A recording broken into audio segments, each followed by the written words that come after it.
पंढरपूर नगरपालिका निवडणुकीसाठी सध्या गल्ली बोळातून चर्चा सुरू आहे आणि यासाठी प्रत्येक आघाड्यांची प्रत्येक पक्षांची नेतृमंडळी या बैठका घेण्यात व्यस्त आहेत। मात्र विद्यमान आमदार समाधानदादा आवताडे यांची एंट्री कुठेच होताना दिसत नाही किंवा त्यांच्या पार्टीतून एखादा उमेदवार नगराध्यक्ष पदासाठी इच्छुक असल्याचं देखील कुठे चर्चा होताना दिसत नाही।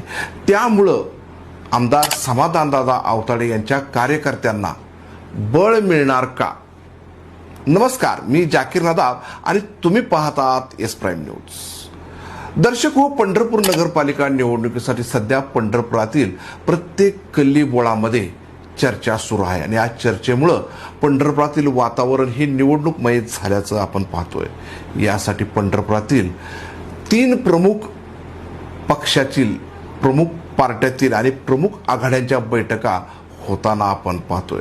मागील काही दिवसांपूर्वी संपूर्ण पंढरपुरातील विरोधक असणारा संपूर्ण नेते मंडळींचा गट एकवटण्यासाठी, एकत्रित आणण्यासाठी माढ्याचे आमदार अभिजित पाटील यांनी प्रयत्न केला आणि त्यासाठी त्यांनी रेस्ट हाऊसवर बैठक देखील घेतली। मात्र या बैठकीत भगीरथ भालके कुठेही दिसले नाहीत। त्यामुळं भगीरथ भालके या विरोधक असणाऱ्या गटामध्ये सहभागी होतील असं दिसून येत नाही। त्यामुळे त्यांनी स्वतंत्र निवडणूक लढवणार का हा प्रश्न देखील उपस्थित झाला आहे। त्यामुळं सध्या तरी पंढरपूर नगरपालिका निवडणुकीसाठी भगीरथ भालके यांचा गट, अभिजित पाटील यांचा गट आणि प्रशांतराव परिचारक यांचा गट अशी तिरंगी निवडणूक होत असल्याचं चित्र आज तरी आपल्याला पाहावयास मिळतं।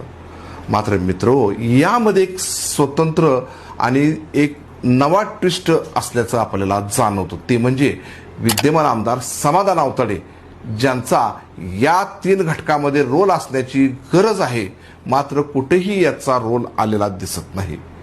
त्यामुळं लोकांमध्ये अशी चर्चा चालू आहे की पुन्हा विद्यमान आमदार समाधान आवताडे यांनी प्रशांत परिचारकांना, त्यांच्या आघाडींना सपोर्ट केला आहे का किंवा स्वतःचं पंढरपुरात असणारं अस्तित्व पुन्हा उभारणार का?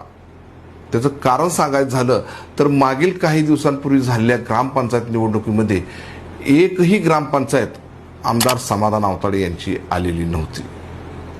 त्यामुळं त्यांनी प्रशांतराव परिचारकांना अप्रत्यक्ष सपोर्ट केल्याचं दिसून येतं।